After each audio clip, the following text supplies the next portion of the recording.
Other questions? Yes? Jonathan Chua is helping me, right, on Wikipedia. And we've done, this is the first time, aside from San Juan, that I saw a historical reading of Phileas common points. Because actually, right, because Phileas points came out in the US in World War II. And nobody has done a review of Coma. Seems to be shattering the historical themes. Are you going to pursue that point? I'm really interested in Philia. I think he's a hard poet. Like even I have a hard time understanding him. But you know, my problem with research is I have so many ideas. I never get to actually write any of them. Nobody has done that except someone. But he was sometimes forcing the issue of historicism. Well, and he's a Marxist, so that's his particular take on it, right? So, and this is, I mean, I'm sympathetic to Marxism, but obviously I'm approaching it from this other perspective. So, but I'm really interested in him. But I think if I really want to understand him, it would take years because he's hard, you know. So, but Well, I might ask a question. I mean, are there particular Filipino texts written in English that you think would benefit from being interrogated by these particular questions? And that's more a question for me, so I can like write these down. You can email them to me if you can't think of them right now, but if you can, just contemporary authors, preferably from the last 25 years. So. Maybe you should Palangka winners. Email that to me, or maybe you can like, yeah. Maybe you can look at the winners, the Palangka winners. So Okay. compile them. Maybe there's a trend. I'm curious about this is not part of your lecture. Sure. This is your bio. The kind of writing that you do, was that fragment? Yeah. How does it go? It's non-narrative prose. So one of the things that I'm trying to do, and that's one of the reasons why I don't publish a lot of my research, is most of the work, most of my energy goes into this non-narrative prose stuff. So it has two parts. One is that it's non-narrative, so a lot of it is an implicit critique of narrative, because I think stories are very false representations of the world. So I love stories. I consume them constantly. I watch so many movies and read so many books, but I think they're false. And this is probably influenced by kind of the Buddhism that I've encountered in my life. So that's one thing. That's part of what the fragmentariness comes from. I think narrative stitches together experience in a way that's falsifying.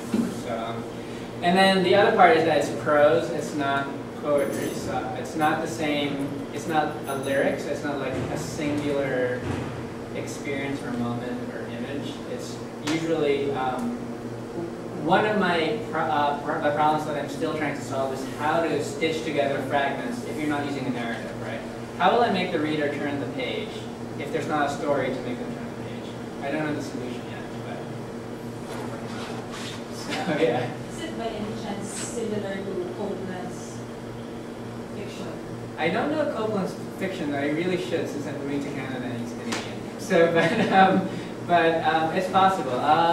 The person that I really love is Anne Carson, but she's actually a poet. So, but she writes things like non-narrative, prosy type of things. There are lots of examples actually. Lots of like aphoristic writers and stuff. Even journals are often non-narrative. So, but I personally don't write journals. So it's a lot of it is just writing that's kind of marginal because it's not narrative and it's not poetry.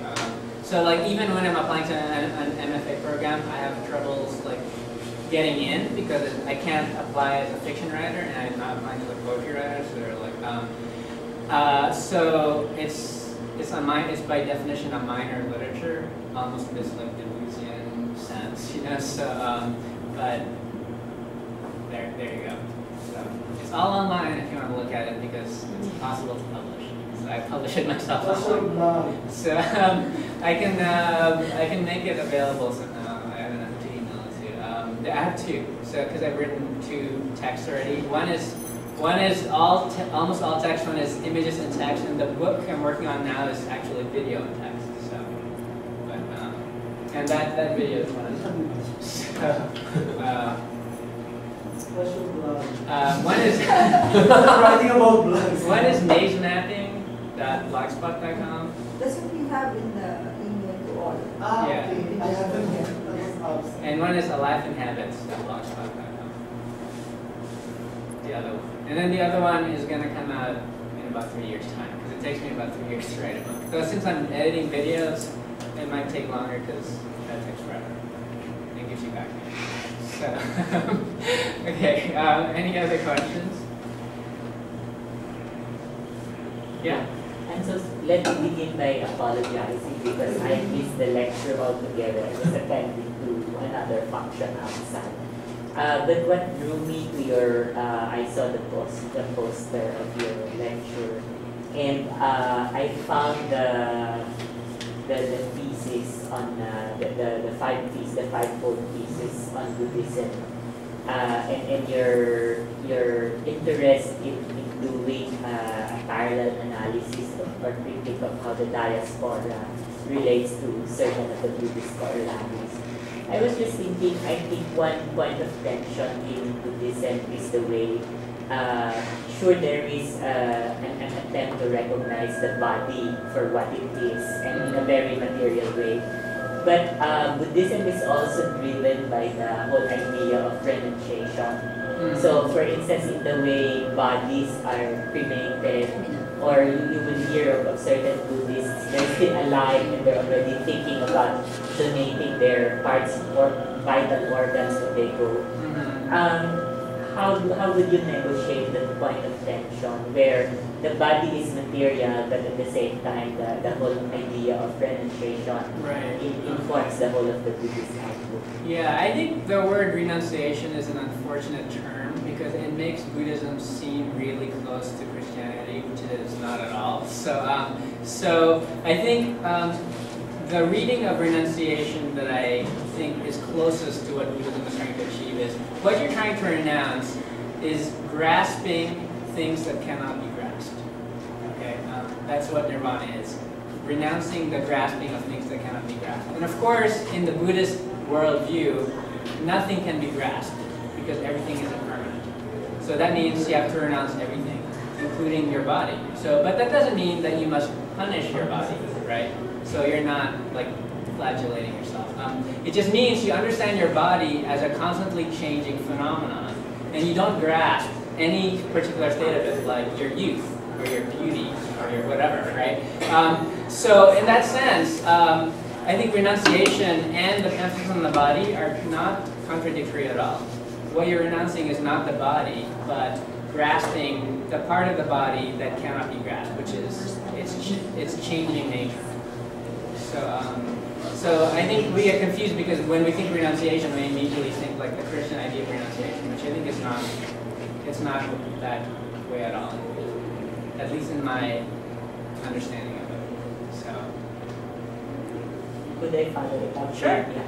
I raised that concern because I was thinking that in certain aspects of Buddhism, there's a pacifist tendency, and alongside of the issues of the diaspora, where you are confronting the very political nature of experience of being set aside, for instance, or cast away or being marginal. In this life, therefore, what happens to the whole tension of a certain aggressive disposition to combat the, shall we say, the marginalizing tendencies of the diasporic experience? Yeah, the model that I find most attractive for the use of Buddhism in politics is Thich Nhat Hanh, actually, whose idea of political engagement is totally non-aggressive. I think is the only really viable